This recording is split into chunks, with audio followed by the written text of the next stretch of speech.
बिस्मिल्लाहिर्रहमानिर्रहीम। अस्सलाम वालेकुम। नाज़रीन, एक हदीस लेके आया हूँ जो हदीस इमाम महदी अलैहिस्सलाम के ज़हूर के बाद उनके अहल व अयाल के मुतल्लक बयान फरमा रही है। और यह हदीस जो है शेख तुसी अलैहिर्रहमा ने अपनी किताब अल गैबा के अंदर जमा की है। और इस हदीस का जो नंबर है वो नंबर है 488। ये 488 नंबर हदीस शेख तुसी अलैहिर्रहमा ने अपनी इस किताब अल गैबा में लिखी है, जिसका रावी सालेह बिन अबी असूद है।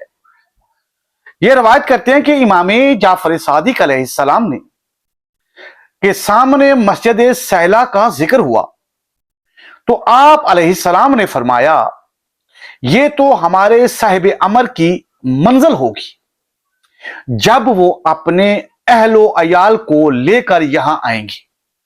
नाजरीन इकराम, इस हदीस से यह पता चलता है कि इमाम जाफर सादिक अलैहिस्सलाम के सामने जब कुछ लोगों ने मस्जिद सहला का जिक्र किया तो इमाम जाफर सादिक अलैहिस्सलाम ने फरमाया कि ये जो मस्जिद सहला है ना, ये हमारे साहिब अमर की मंजिल होगी, ये रिहाइश गाह होगी। यहां पर हमारा साहिब अमर इमाम महदी अलैहिस्सलाम अपने अहलो अयाल को लेके दाखिल होंगे और ये इमाम महदी अलैहिस्सलाम और उनकी औलाद का और खानदान की रिहाइश गाह होगी। कौन सी जगह? मस्जिद सहला।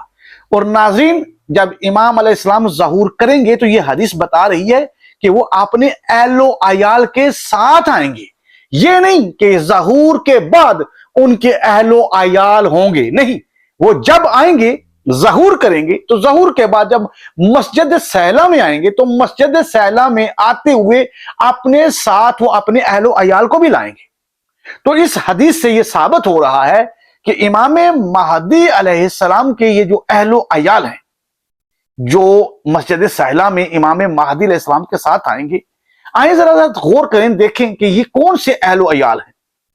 क्या उनकी कोई अपनी औलाद है, अपने खानदान वाले हैं, या अपने मानने वालों को अहलो अयाल कहा गया है?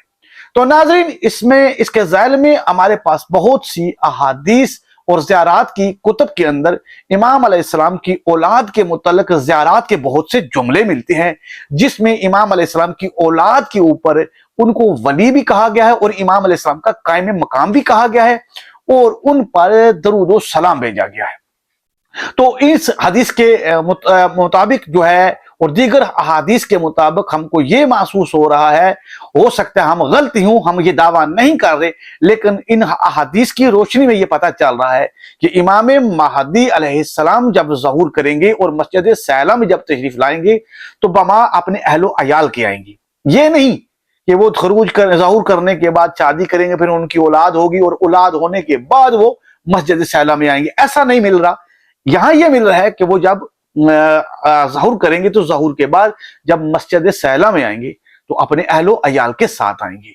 तो नाज़रीन, ये छोटी सी एक हदीस थी, मैंने चाहा कि मैं आप तक पहुंचा दूं और आप तमाम से भी ये गुजारिश है कि इस हदीस को बाकी लोगों तक भी पहुंचाए ताकि जो लोग साहिबान अक्ल और साहिबान मारिफत हैं ताकि वो हमको इसके मुतल्लिक तफसील से समझा सकें कि इस हदीस में क्या मुराद है, ये अहलो अयाल से क्या मुराद है। ये इमाम अलैहिस्सलाम की कोई अपनी औलाद होगी या इनके मानने वाले होंगे, इनको अहलो अयाल कहा गया है, या इमाम महदी अलैहिस्सलाम जब ज़हूर करेंगे, ज़हूर के बाद कोई शादी करेंगे, शादी के बाद उनकी कोई औलाद होगी और उस औलाद को लेके आएंगी, या ज़हूर करते ही वो किसी अपनी अहलो अयाल को जो है लेके आएंगे, अपनी औलाद को, अपने खानदान वालों को लेके आएंगे।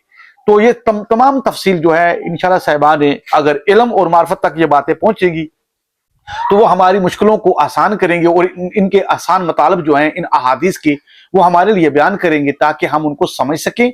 और अगर वो वक्त आए, खुदा हमको वो वक्त नसीब करे कि जिसमें इमाम महदी अलैहिस्सलाम का ज़हूर हो और ताकि हम उनकी भी ज़ियारत करें और उनकी औलाद की भी, और उनकी औलाद का एहतराम करें और उनकी औलाद का साथ दें और उनकी औलाद पर और इमाम अलैहिस्सलाम अपनी अपनी औलाद और माल को सब कुछ कुर्बान करें। तो दुआ में याद रखिएगा। अस्सलाम वालेकुम। तो फ़या अली अलैहिस्सलाम मदद।